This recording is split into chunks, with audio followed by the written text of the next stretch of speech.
This article on Raheem Sterling is brutal. What's going on, people? Welcome back to the channel. I hope you're having a wonderful day today. In today's topic, we're going to be talking about Raheem Sterling, his loan move at Arsenal, how it's not worked out. Following on from this article here, we're going to be reacting and reading this article from Izan Khan behind the scenes of Raheem Sterling at Arsenal. Look, let's get into it. If you are new to the channel, please hit the subscribe button. We're very close to 600. I thought I'd do a video on talking about Raheem Sterling, talking about this article. How comes it's not worked out for him at Arsenal? What happens? What should he do next for his future? And where do Arsenal go from there?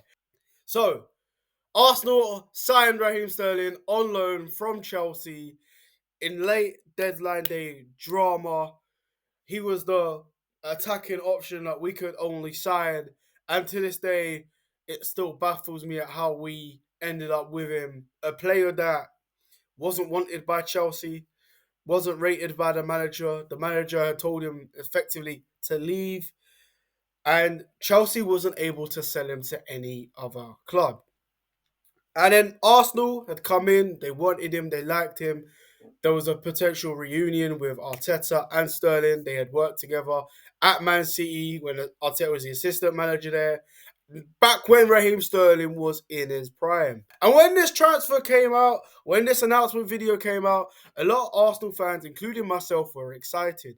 He had come out and he said, "You're going to see the best of me." And I was thinking this guy's going to go back to 2018 Sterling, the Sterling that was in his prime. But fast forward to March the 12th, as I'm making this video, he has become an outcast at Arsenal in a sense where he has become the sixth choice attacking option. Behind the scenes of Raheem Sterling's Arsenal loan, why it didn't work out, the real reason that he had slipped down the pecking order, how his relationship with Mikel Arteta has changed, and the unseen work he does for the Gunners youngsters. Bearing in mind, like, Raheem Sterling, as of now, is 30 years old. This is a footballer that burst onto the scene literally 11 years ago, playing for Liverpool alongside Suarez and Sturridge. The 30-year-old's final shot at redemption is coming in a dead rubber second leg against PSV on Wednesday night, tonight, as I'm filming this. Time and time again, the TV cameras pan to a stony-faced Raheem Sterling during Arsenal's 1-1 draw at Manchester United. It was a telling moment reflecting on how far the 82-cap England international and four-time Premier League winner has slipped down the Arteta's pecking order, and it epitomized a loan move that's not worked out as planned.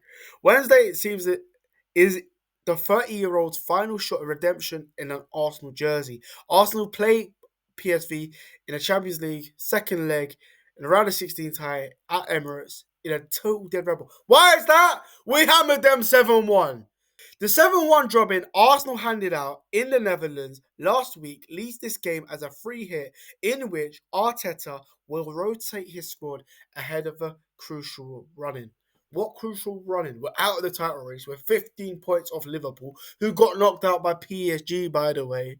But for Sterling, Wednesday is of wider significance heading to the summer where he could be in limbo for 2 more years of his Chelsea contract left to run.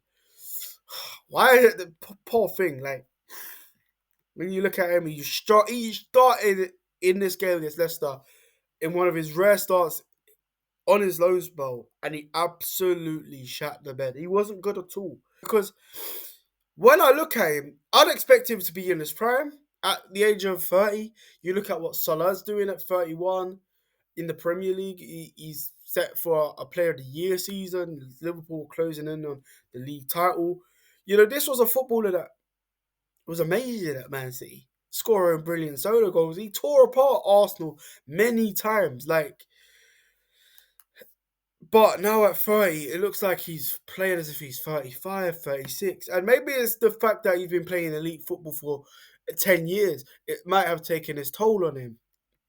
You know, this was a player that got Player of the Year at Man City, helping Man City get to 100 points. You know, when you look at his season here, right? This season here, right? In the 17-18 season, he grabbed 18 goals and 11 assists in 33 games. And in the following season, 17 goals and 9 assists. This season here was absolutely incredible as they went on to get 100 points. 100 points. And win the Carabao Cup alongside it. Mel Sport understands that Sterling is very rational in his thinking and he's ready to play a role whenever called upon at Arsenal. There's no denying, however, that a lack of game time has proved disappointing. It's fair enough. Despite matters not having panned out in the way he would have wished in terms of playing time, it's understood that Sterling is still pleased that he made the move to Arsenal. He was desperate to find a way out of Chelsea after being banished by Enzo Maresca and denied access to the first team facilities. I don't care. Like, that is brutal. It's understood that the situation got so bad that the PFA were called in as well as employment lawyers. Yeah. Why sign him for 45 million and give him 230 grand a week, 300 grand a week? If that's the worst case scenario. Like, you can't be doing that as a football club. Key people at United have spoken highly of Sterling, having worked with him before. Sporting director Dan Ashworth, technical director Jason Wilcox, and Omar Barada had all vouched for the player. Fair enough. Man United wanted him, but had Sterling to United made sense? Not really. He would have betrayed all of his success at Manchester City. The stars had seemed to align. United also hoping that Sterling would become a big brother figure for the struggling Marcus Rashford, but PSR rules, which United were perilously close to, put paid to the move happening. Palace and Tottenham were also in the hunt for a signature. It's likely that the Gunners wouldn't have opted for Sterling if they knew how much one area was to develop in such a short space of time. The 17-year-old has been identified as a bargain talent, but an North London club don't want to rush his development. What is that word, bargaining?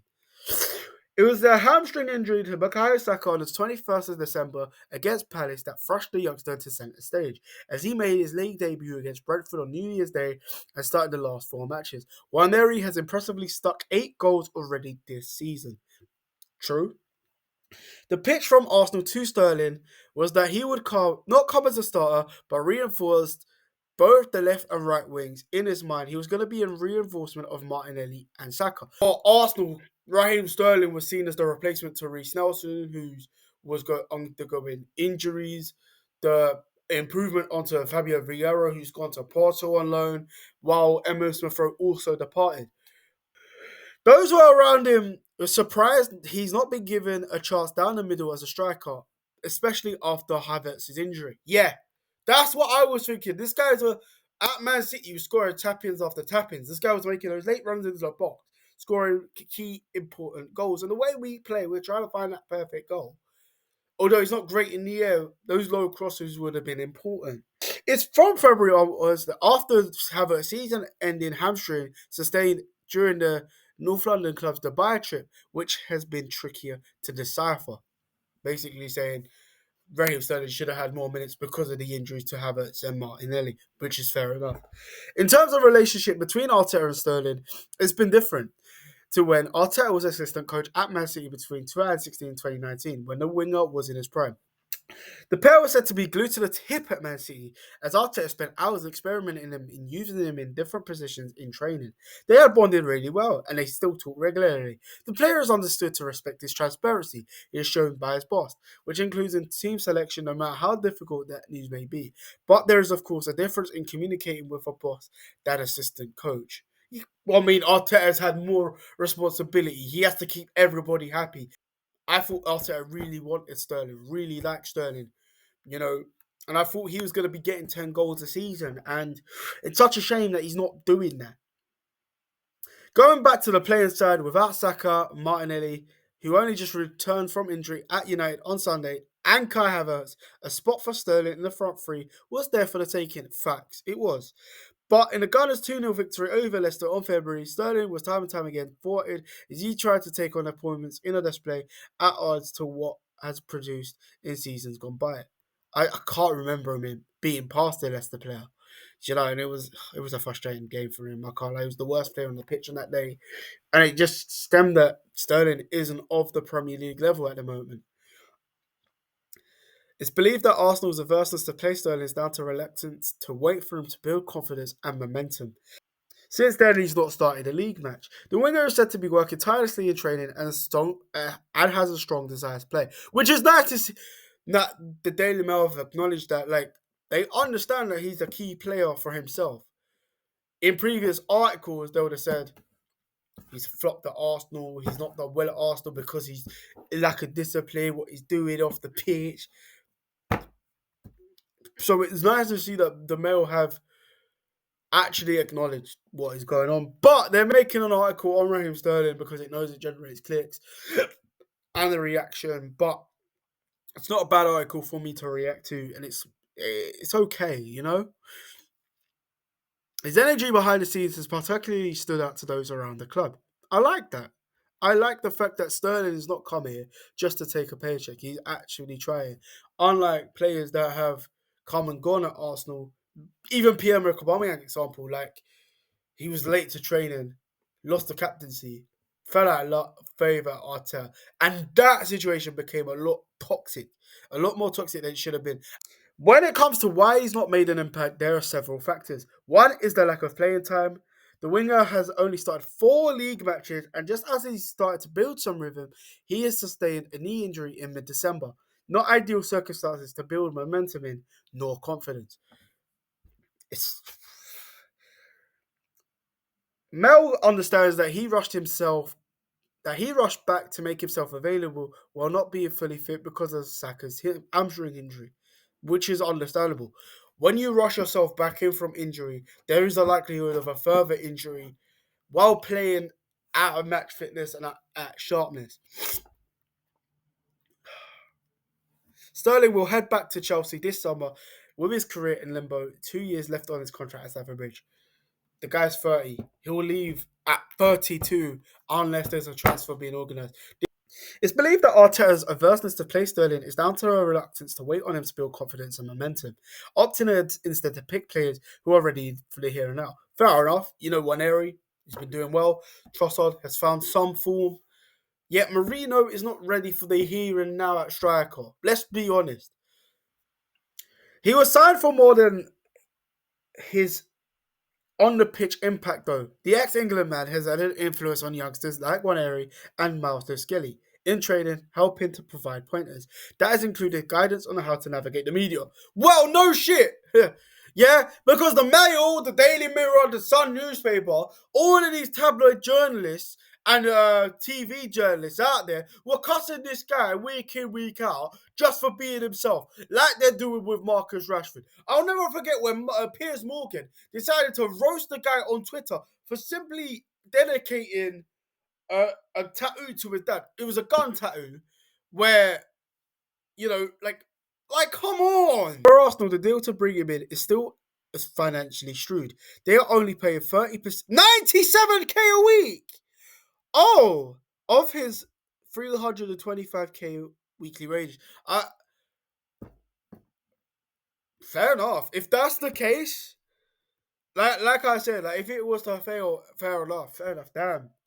I think that's the end of the article there, but that's why, like, when I look at this is the worst case scenario of Sterling at Arsenal. It's a transfer that's not worked out. Fight less than 4 million. It's not bad transfer for a player of his experience. When you look at transfer fees that have gone on, the wages that people are on, it's a lot more than that. And Chelsea is still paying 200k a week for him. So, would he have made the impact at Chelsea? No, because Maresca didn't want him. The article itself was pretty good, but it's not much that's been said. It's a bit brutal considering that the timing of it. Like, now they're releasing it ahead of a game that could be one of his biggest games of the season. If Raheem Sterling turns up against PSV, gets a goal contribution and an assist, fans will be like, look, does he start on the weekend? Yeah, that's what I think of the whole article. For me, Raheem Sterling should leave England. The best place for him is Saudi Arabia. Go and join the likes of Ivan Toney, Sadio Mane, Cristiano Ronaldo, Riyad Mahrez, Pierre-Emerick Aubameyang, where they're in their 30s and they're thriving over in that division. He's still got a lot of life as a footballer, but it's dead in the Premier League. that performance he gave against Leicester was poor. And it just says for me that career is just dead for Arsenal.